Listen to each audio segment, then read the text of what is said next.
And we've heard him time and time again say when his team is best. When they struggle, they're trying to make plays by themselves. When they're at their best, it's unselfish basketball, and it's a thing of beauty the way they share. And I love his term, hero ball. He doesn't want anybody feeling the pressure to be the hero.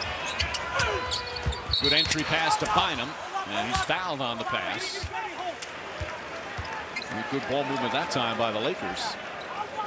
Davis picks up his third. So 3 quick fouls for Davis. Garnett's going to come back in. Garnett picked up those fouls 3 minutes into the game to sit him down. He's got 2.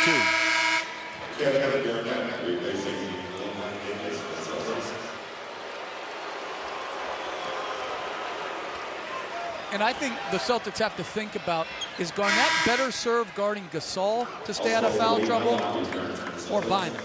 Bynum's such a big body that I don't think that's a great matchup for Garnett. So I agree with them keeping him on Gasol.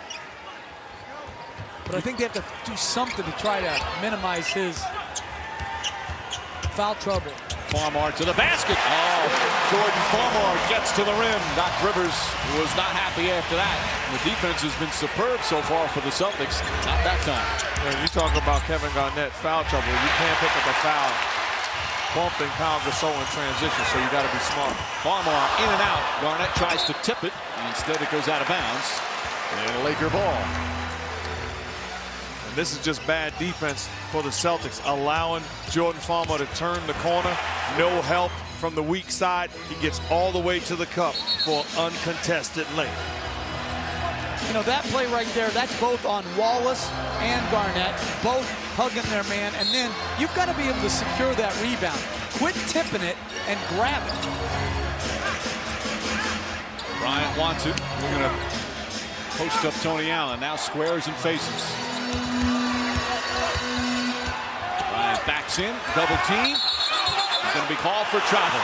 Good help defense from Rondo. There was some contact there. But overall, it was the help defense that stifled that play.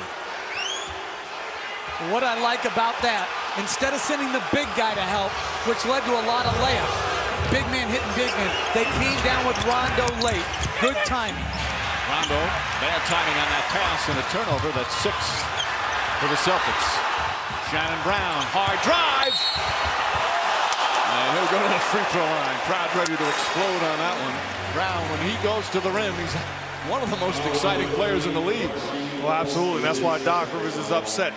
You got to contain the ball handler. They do a poor job. You allow Shannon Brown to do exactly what he does best, get into the paint area and elevate. And Rondo is trailing too many plays in transition. He turned it over, but he has the speed to be able to get back and get ahead of the ball and give them a number advantage defensively. Brown hits the second free throw, 31-26. Celtics by 5, just over 2 minutes gone by here in the second.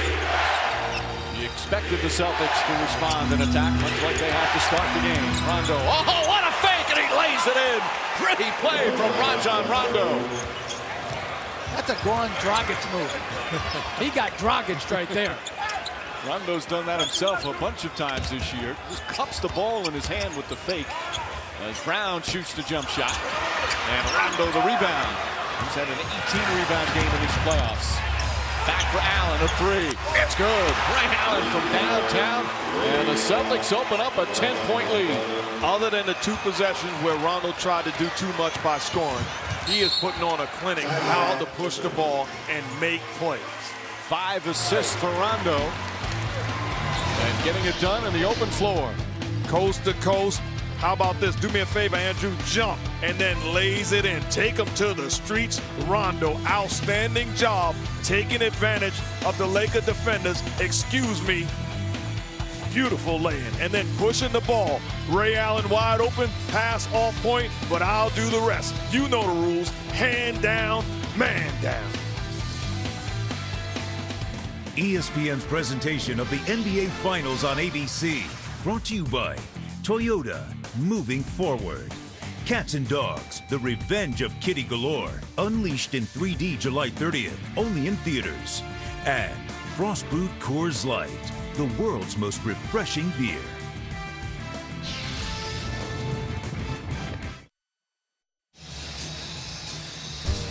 Aerial coverage provided by MetLife. See how MetLife can provide the coverage you need. Visit MetLife.com today. Back at Staples Center for Game 2 of the NBA Finals. And as you would expect here in Hollywood, the Hollywood stars out. These are both games. Slide Game 1 the other night as well. Justin Timberlake. Andy Garcia. Interesting mustache. Now, what do you think he's looking at?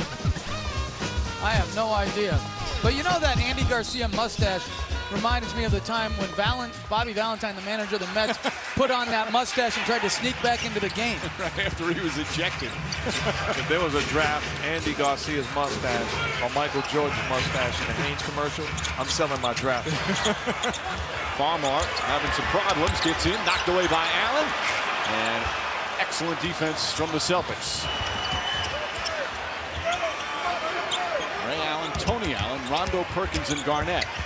Ray Allen tried to jam it in there. Good defense from LA. But I like what Doc Rivers has his team doing, setting a lot of transition pick and rolls so that they can't get, the Lakers can't force the pick and rolls to the... Oh, Perkins, don't get in a double technical, please. Shane Mauer goes in, tells him to knock it off, and no double technical. Good officiating. It is, because normally they would have called a double technical as Tony Allen cuts and misses. But because they know Kendrick Perkins' situation, they did not give him a cheap technical. I say that's great officiating, not good officiating. That's something that they talk about before the game in their meetings. They're aware of that stuff. As Farmar goes inside, up and under. Oh, nice move from Jordan Farmar. But what I will say this is, if you're Kendrick Perkins, don't put me in position to make that call also. You've got to be smart. More good Laker defense. Rondo had his shot blocked a couple of times the other night, but he hasn't stopped him from going to the basket tonight. Is Bynum a real force? 4 blocks already for Andrew Bynum.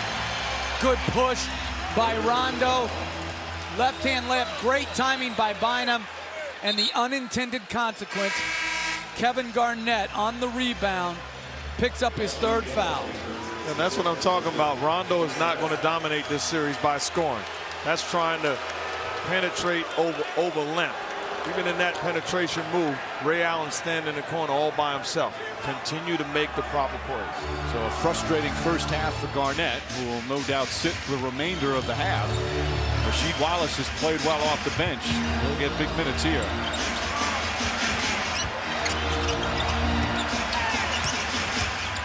Gasol looking, nice feed, but Artest fumbles it.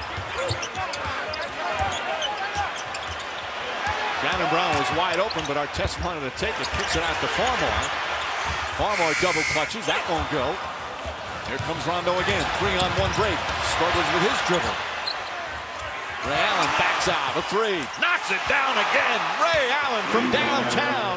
He's 4 for 4 from three-point land.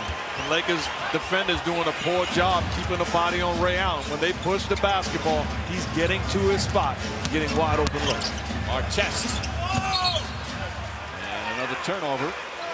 How about the Celtics? 1 for 10 from downtown in game 1. They're 5 of 7 tonight. Just too easy. They fall asleep. You pay the price. This is one of the best shooters that's ever lived. You give him airspace, that's a thing of beauty. You know, you said earlier that Rondo took him to the streets. He's taken him to the streets, the avenues, the boulevards.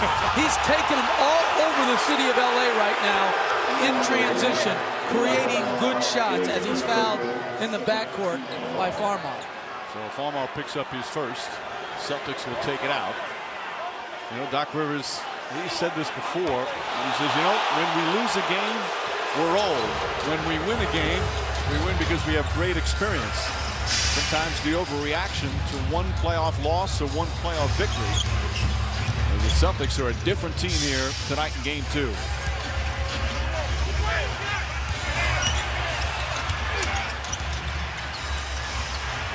Allen, bang, 5 for 5 from downtown.